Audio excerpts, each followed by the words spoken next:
So we're just back from registration at the Ironman Village, and getting there, we had a wee crash.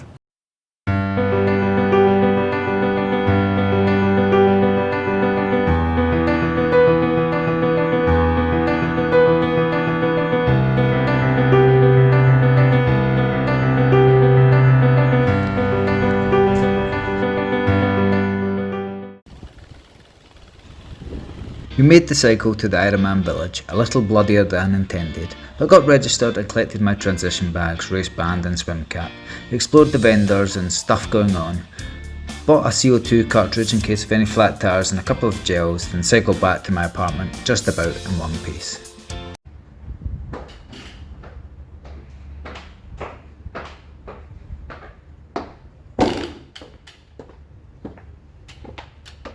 Basically couldn't decide whether I should stick to the road and do the figure of 8 and a U-turn to get onto the road I needed to be on, or if I was just going to walk over the road. Because I didn't decide quick enough, I fell off the bike.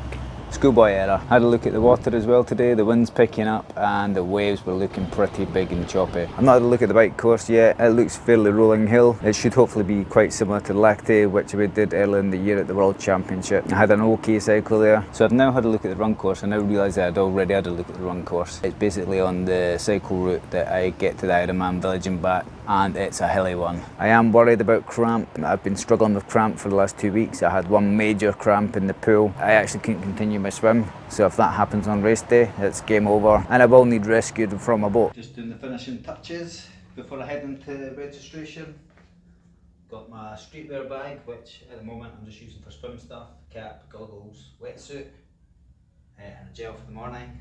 Then we've got our bike gear bag, Oakley helmet, which I'm kind of regretting. It's going to be hot and this is going to be like an oven in there. Should have just brought a road helmet. Physique tri shoes, which are definitely better than the old model, really liking them. A run gear bag, which I still have put a sticker on, number 1236. Nike Vaporflies, I'm sticking with them even though I've never quite got on with them. Comes carbon shoes, socks, yeah, soft flask. We're going for Goo Rock-10 gels. Last but not least, race belt. We're going to go to the race village and we're going to rack the bike. Bike now checked into transition. All there is left to do is relax and race tomorrow. Like and subscribe to find out how I get on.